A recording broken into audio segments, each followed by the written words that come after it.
ओम शांति। आज 6 जनवरी 2025 के बाबा के अनमोल मधुर महावाक्य सुनेंगे। आज की मुरली में बाबा कहे, अच्छे तुम्हें अपने मित्र संबंधियों को बहुत नम्रता से, प्यार से बात करना है, बात का परिचय देना है और उनका कल्याण करना है। उन्हें ये बात समझाना है कि ये वही महाभारत की लड़ाई लगने वाली है और वही गीता ज्ञान परमात्मा आकर के हमें दे रहे हैं। साथ ही मुरली से पहले गीत बजा है, आखिर वह दिन आया आज। तो बाबा कहिए कौन सा दिन आया है? ये वही दिन है जब सुनवाई होनी है। जैसे बाबा कहे कोर्ट में केस की सुनवाई होती है तो लोग ताकते रहते हैं कि अब मेरा नंबर आएगा, आज मेरे केस की सुनवाई होगी। तो बाबा भी एक्यूरेट टाइम पर आता है। इस बेहद की घड़ी में बहुत एक्यूरेट टाइम चलता है और एक्यूरेट टाइम पर आकर रावण ने जो बच्चों को इतना दुख दिया है उसकी सुनवाई होगी और उस सुनवाई में फिर बच्चों को सुख की दुनिया में बाबा भेज देंगे। तो सुनते हैं आज के बाबा के अनमोल मधुर महावाक्य। ओम शांति। मीठे बच्चे, तुम्हारा एक एक बोल बहुत मीठा, फर्स्ट क्लास होना चाहिए। जैसे बाप दुख हरता सुख करता है, ऐसे बाप समान सबको सुख दो। आज की मुरली से प्रश्न है, लौकिक मित्र संबंधियों को ज्ञान देने की युक्ति क्या है? उत्तर, कोई भी मित्र संबंधी आदि है तो उनसे बहुत नम्रता से, प्रेम भाव से, मुस्कुराते हुए बात करनी चाहिए, समझाना चाहिए ये वही महाभारत लड़ाई है। बाप ने रुद्र ज्ञान यज्ञ रचा है।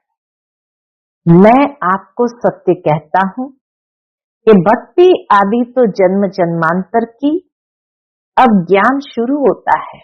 भक्ति का फल ज्ञान शुरू होता है। जब मौका मिले तो बहुत युक्ति से बात करो, कुटुंब परिवार में बहुत प्यार से चलो, कभी किसी को दुख न दो। आज की मुरली से पहले गीत बजा है, आखिर वह दिन आया आज। ओम शांति। जब कोई गीत बजता है तो बच्चों को अपने अंदर उसका अर्थ निकालना चाहिए। सेकंड में निकल सकता है। यह बेहद के ड्रामा की बहुत बड़ी घड़ी है ना। आखिर वह दिन आया आज। भक्ति मार्ग में मनुष्य पुकारते भी है। जैसे कोर्ट में केस होता है तो कहते हैं कब सुनवाई हो, कब बुलावा हो, तो हमारा केस पूरा हो। तो बच्चों का भी केस है। कौन सा केस? रावण ने तुमको बहुत दुखी बनाया है। तुम्हारा केस दाखिल होता है बड़े कोर्ट में, सुप्रीम परमात्मा के कोर्ट में अभी केस हमारा दाखिल हुआ है। मनुष्य पुकारते रहते हैं, बाबा आओ, आकर के हमें दुखों से छुड़ाओ। बाबा कहे मनुष्य पुकारते हैं, बाबा आओ, आकर हमको दुखों से छुड़ाओ।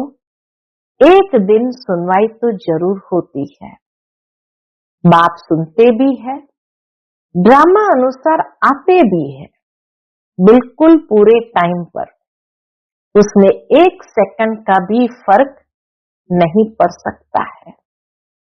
बेहद की घड़ी कितनी एक्यूरेट चलती है। बाबा कहे यहां तुम्हारे पास ये छोटी घड़ियां भी एक्यूरेट नहीं चलती है। बेहद की घड़ी बाबा की एकदम एक्यूरेट चलती है। ये छोटी घड़ियां भी एक्यूरेट नहीं चलती। यज्ञ का हर कार्य एक्यूरेट होना चाहिए। बाबा हम बच्चों को एक्यूरेसी सिखाते हैं। कि यज्ञ का हर कार्य एक्यूरेट होना चाहिए, घड़ी भी एक्यूरेट होनी चाहिए। बाप तो बड़ा एक्यूरेट है, सुनवाई बड़ी एक्यूरेट होती है। कल्प कल्प कल्प के संगम पर एक्यूरेट टाइम पर आते हैं, तो बच्चों की अब सुनवाई हुई है। बाबा आया हुआ है, अभी तुम सबको समझाते हो। आगे तुम भी नहीं समझते थे कि दुख कौन देता है। अभी बाप ने समझाया है, रावण राज्य शुरू होता है द्वापर से। तुम बच्चों को मालूम पड़ गया है। बाबा कल्प कल्प संगम युग पर आते हैं। यह है बेहद की रात। शिव बाबा बेहद की रात में आते हैं। श्री कृष्ण की बात नहीं, जब घोर अंधियारे में अज्ञान नींद में सोए रहते हैं, तब ज्ञान सूर्य बाप आते हैं बच्चों को दिन में ले जाने। कहते हैं मुझे याद करो, क्योंकि पतित से पावन बनना है। बाप ही पतित पावन है, वह जब आए तब तो सुनवाई हो। बाप जब आए तब तो सुनवाई हो। अब तुम्हारी सुनवाई हुई है। बाप कहते मैं आया हूं पतितों को पावन बनाने। पावन बनने का तुमको कितना सहज उपाय बताता हूं। आजकल देखो साइंस का कितना जोर है, एटॉमिक बॉम्ब्स आदि का कितना जोर से आवाज होता है। तुम बच्चे साइलेंस के बल से इस साइंस पर जीत पाते हो। हमारा है साइलेंस बल, दुनिया का है साइंस बल। तो बाबा के साइलेंस बल से इस साइंस पर जीत पाते हो। साइलेंस को योग भी कहा जाता है। आत्मा बाप को याद करती है, बाबा आप आओ तो हम शांति धाम में जाकर निवास करें। तो तुम बच्चे इस योग बल से, साइलेंस के बल से साइंस पर जीत पाते हो, शांति का बल प्राप्त करते हो। साइंस से ही ये सारा विनाश होना है। बाबा कहे साइंस से ही ये सारा विनाश होने का है। साइलेंस से तुम बच्चे विजय पाते हो। बाहुबल वाले कभी भी विश्व पर जीत पा नहीं सकते। ये पॉइंट्स भी तुमको प्रदर्शनी में लिखनी चाहिए। दिल्ली में बहुत सर्विस हो सकती है। बाबा फिर पहले तो सुनवाई की बात बताई, फिर साइलेंस बल को जमा करना है ये समझाया। अब बाबा सेवा पर आते हैं कि दिल्ली में बहुत सर्विस हो सकती है, क्योंकि दिल्ली है सबका कैपिटल। तुम्हारी भी दिल्ली ही कैपिटल होगी। दिल्ली को ही परिस्थान कहा जाता है। पांडवों के किले तो नहीं है, किला तब बांधा जाता है जब दुश्मन चढ़ाई करते हैं। तुमको तो किले आदि की दरकार रहती नहीं। तुम जानते हो हम साइलेंस के बल से अपना राज्य स्थापन कर रहे हैं। उन्हों की है आर्टिफिशियल साइलेंस, तुम्हारी है रियल साइलेंस। ज्ञान का बल शांति का बल कहा जाता है। नॉलेज है पढ़ाई, पढ़ाई से ही बल मिलता है। पुलिस सुपरिंटेंडेंट बनते हैं, कितना बल रहता है। बाबा कहे जो पुलिस सुपरिंटेंडेंट बनते हैं तो कितना बल रहता है। वह सब है जिस्मानी बातें दुख देने वाली। तुम्हारी हर बात रूहानी है, उनकी हर बात जिस्मानी है, हमारी हर बात रूहानी है। तुम्हारे मुख से जो भी बोल निकलते हैं वह एक एक बोल ऐसे फर्स्ट क्लास मीठे हो जो सुनने वाला खुश हो जाए। जैसे बाप दुखहर्ता सुख करता है, ऐसे तुम बच्चों को भी सबको सुख देना है। कुटुंब परिवार को भी दुख आदि न हो। कायदे अनुसार सबसे चलना है, कितना प्यार से बाबा ऐसे लौकिक में रहना है ये भी सिखाते हैं कि कायदे अनुसार सबसे चलना है, बड़ों के साथ प्यार से चलना है, मुख से अक्षर ऐसे मीठे फर्स्ट क्लास निकले जो सब खुश हो जाए। बोलो शिव बाबा कहते हैं मन मना भाव, ऊंच से ऊंच मैं हूं, मुझे याद करने से ही तुम्हारे विकर्म विनाश होंगे। बहुत प्यार से बात करनी चाहिए। समझो कोई बड़ा भाई हो, बोलो दादाजी शिव बाबा कहते मुझे याद करो। शिव बाबा जिसको रुद्र भी कहते हैं वही ज्ञान यज्ञ रचते हैं। श्री कृष्ण ज्ञान यज्ञ अक्षर नहीं सुनेंगे, रुद्र ज्ञान यज्ञ अक्षर है। श्री कृष्ण ज्ञान यज्ञ अक्षर नहीं सुनेंगे। रुद्र ज्ञान यज्ञ कहते हैं तो रुद्र शिव बाबा ने ये यज्ञ रचा है। राजाएं प्राप्त करने के लिए ज्ञान और योग सिखला रहे हैं। बाप कहते हैं भगवान वाच मामेकम याद करो क्योंकि अभी सबकी अंत घड़ी है, वानप्रस्थ अवस्था है, सबको वापस जाना है। मरने समय मनुष्य को कहते हैं ना ईश्वर को याद करो। यहाँ ईश्वर स्वयं कहते हैं मौत सामने खड़ा है, इनसे कोई बच नहीं सकते। अंत में ही बाप आकर के कहते हैं कि बच्चे मुझे याद करो तो तुम्हारे पाप भस्म हो जाए। इसको याद की अग्नि कहा जाता है। बाप गारंटी करते हैं कि इससे तुम्हारे पाप दग्ध होंगे। विकर्म विनाश होने का, पावन बनने का और कोई उपाय नहीं है। पापों का बोझा सिर पर चढ़ते चढ़ते, खाद पड़ते पड़ते सोना 9 कैरेट का हो गया है। 9 कैरेट के बाद मुलम्मा कहा जाता है। जैसे सोना तो रहा ही नहीं, अभी फिर 24 कैरेट कैसे बने? आत्मा प्योर कैसे बने? प्योर आत्मा को जेवर भी प्योर मिलेगा। कोई मित्र संबंधी आदि है तो उनसे बहुत नम्रता से, प्रेम भाव से मुस्कुराते हुए बात करनी चाहिए, समझाना चाहिए ये तो वही महाभारत लड़ाई है, ये रुद्र ज्ञान यज्ञ भी है। बाप द्वारा हमको सृष्टि के आदि मध्य अंत की नॉलेज मिल रही है और कहाँ भी ये नॉलेज मिल न सके। मैं आपको सत्य कहता हूं, ये भक्ति आदि तो जन्म जन्मांतर की है। अब ज्ञान शुरू होता है। भक्ति है रात, ज्ञान है दिन। सतयुग में भक्ति होती नहीं, ऐसे ऐसे युक्ति से बात करनी चाहिए। सतयुग में भक्ति होती नहीं, जब कोई मौका मिले तब तीर मारना होता है, तो समय और मौका देखा जाता है।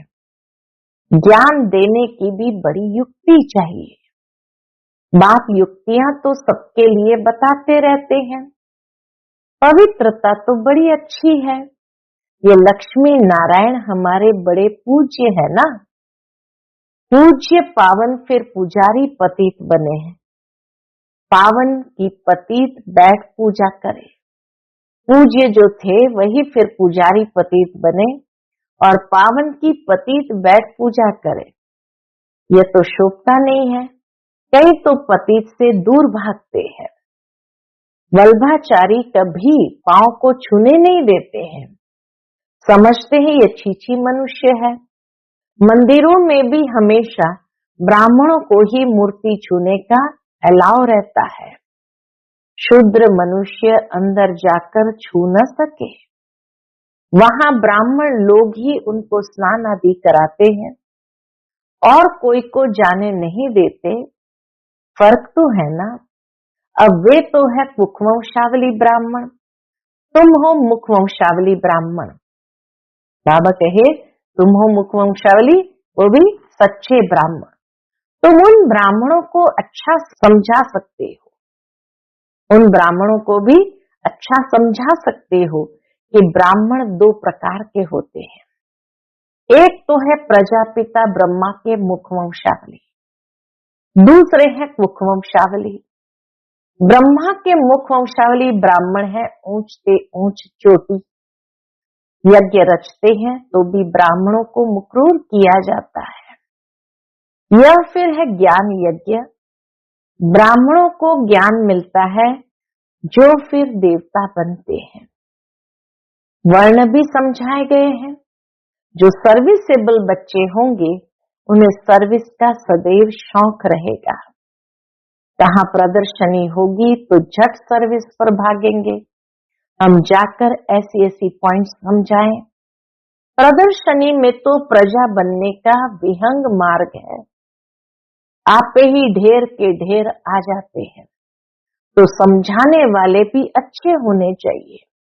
अगर कोई ने पूरा नहीं समझाया तो कहेंगे बीके के पास यही ज्ञान है। डिसर्विस हो जाती है। प्रदर्शनी में एक ऐसा चुस्त हो जो समझाने वाले गाइड्स को देखता रहे। कोई बड़ा आदमी है तो उनको समझाने वाला भी ऐसा अच्छा देना चाहिए, कम समझाने वाले को हटा देना चाहिए।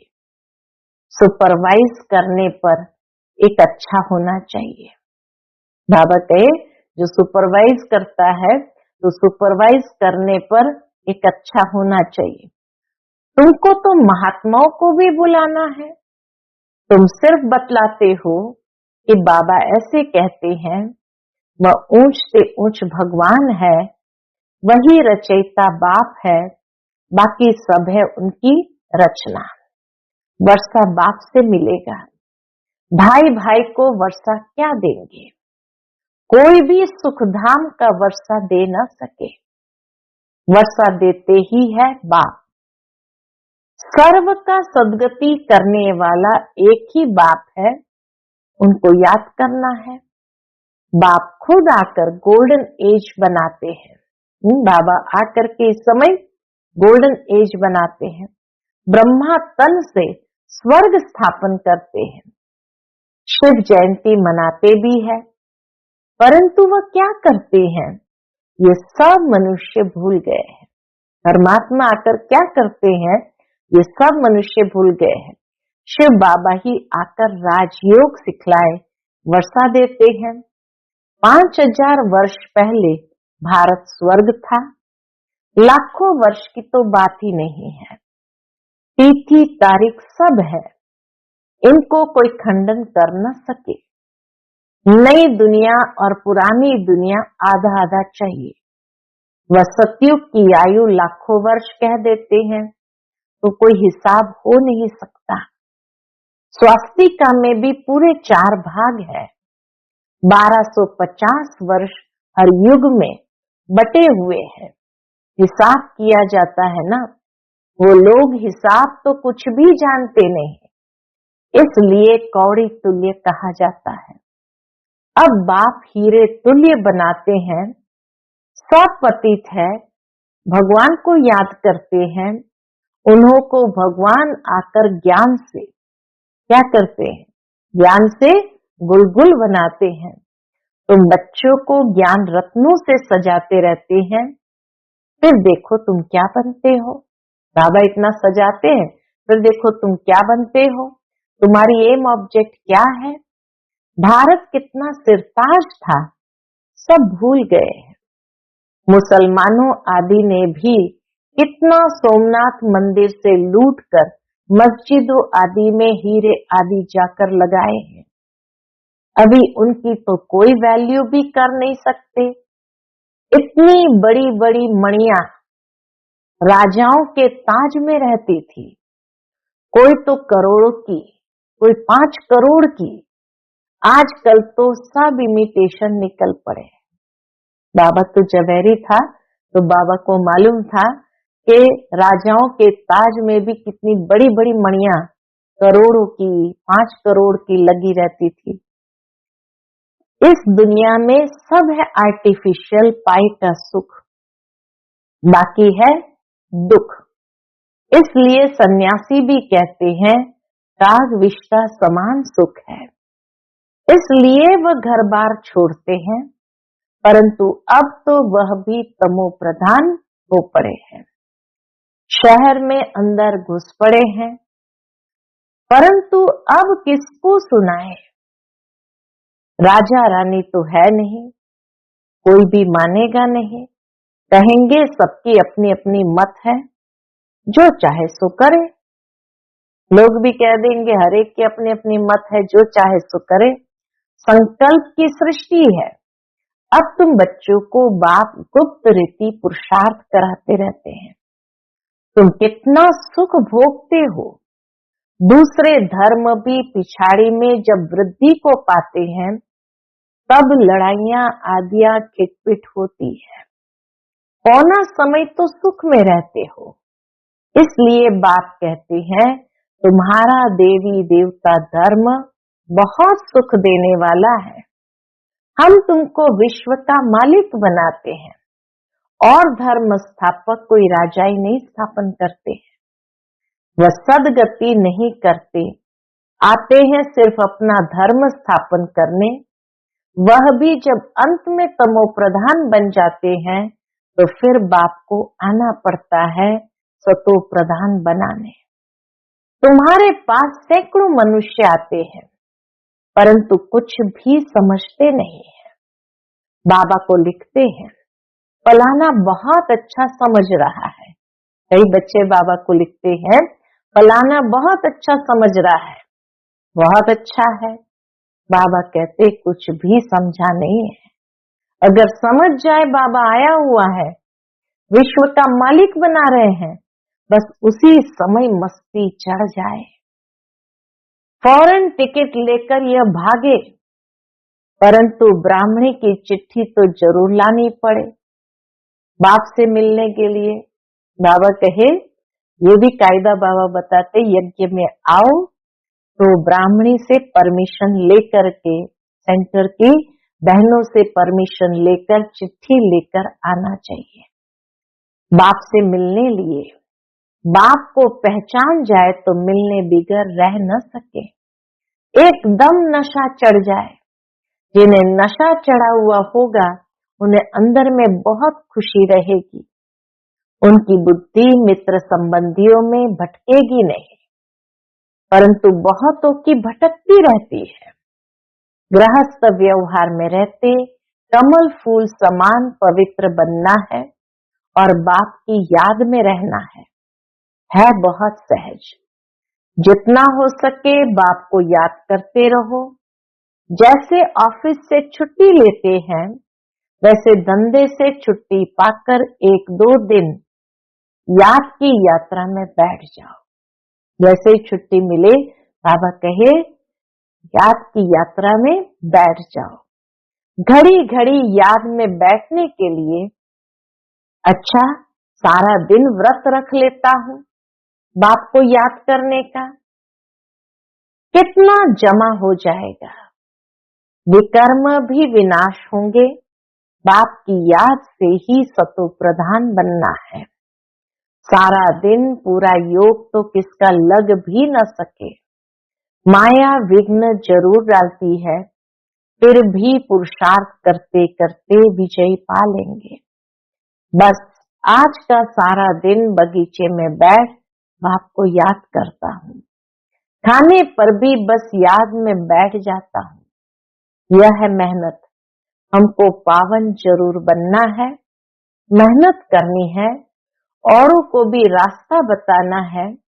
बैच तो बहुत अच्छी चीज है, रास्ते में आपस में भी बात करते रहेंगे तो बहुत आकर सुनेंगे क्या बातें कर रहे। बाप कहते मुझे याद करो, बस मैसेज मिल गया तो हम रिस्पॉन्सिबिलिटी से छूट गए। सबको मैसेज कम से कम देते चले। अच्छा, मीठे मीठे सिकिलधे बच्चों प्रति माता पिता बाप दादा का याद प्यार और गुड मॉर्निंग। रूहानी बाप की रूहानी बच्चों को नमस्ते। हम सब रूहानी बच्चों की रूहानी माता पिता बाप दादा को याद प्यार गुड मॉर्निंग और नमस्ते। नमस्ते। शुक्रिया बाबा, शुक्रिया। आज की मुरली से धारणा के लिए मुख्य सार है। पहली पॉइंट, धंधे आदि से जब छुट्टी मिले तो याद में रहने का व्रत लेना है। माया पर विजय प्राप्त करने के लिए याद की मेहनत करनी है। दूसरी पॉइंट, बहुत नम्रता से और प्रेम भाव से मुस्कुराते हुए मित्र संबंधियों की सेवा करनी है।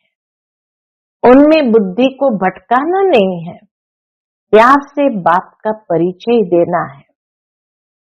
आज का बाप दादा का मधुर वरदान हम बच्चों के प्रति है, चलते फिरते फरिश्ते स्वरूप का साक्षात्कार कराने वाले साक्षात्कार मूर्त भव। चलते फिरते फरिश्ते स्वरूप का साक्षात्कार कराने वाले साक्षात्कार मूर्त भव। जैसे शुरू में चलते फिरते ब्रह्मा गुम होकर श्री कृष्ण दिखाई देते थे, इसी साक्षात्कार ने सब कुछ छुड़ा दिया। ऐसे साक्षात्कार द्वारा अभी भी सेवा हो। जब साक्षात्कार से प्राप्ति होगी तो बनने के बिना रह नहीं सकेंगे। इसलिए चलते फिरते फरिश्ता स्वरूप का साक्षात्कार कराओ। भाषण वाले बहुत हैं, लेकिन आप भाषण देने वाले बनो, तब समझेंगे ये अल्लाह लोग हैं। बाबा कहे आप भाषण देने वाले बनो, तब समझेंगे ये अल्लाह लोग हैं। आज का स्लोगन है, सदा रूहानी मौज का अनुभव करते रहो तो कभी भी मूंझेंगे नहीं। सदा रूहानी मौज का अनुभव करते रहो तो कभी भी मूंझेंगे नहीं। आज का अव्यक्त इशारा, अपनी शक्तिशाली मनसा द्वारा प्रकाश देने की सेवा करो। अब अपने दिल की शुभ भावनाएं अन्य आत्माओं तक पहुंचाओ। साइलेंस की शक्ति को प्रत्यक्ष करो। हर एक ब्राह्मण बच्चे में ये साइलेंस की शक्ति है। सिर्फ इस शक्ति को मन से, तन से इमर्ज करो। 1 सेकंड में मन के संकल्पों को एकाग्र कर लो तो वायुमंडल में साइलेंस की शक्ति के प्रकंपन स्वतः फैलते रहेंगे। अच्छा, ओम शांति।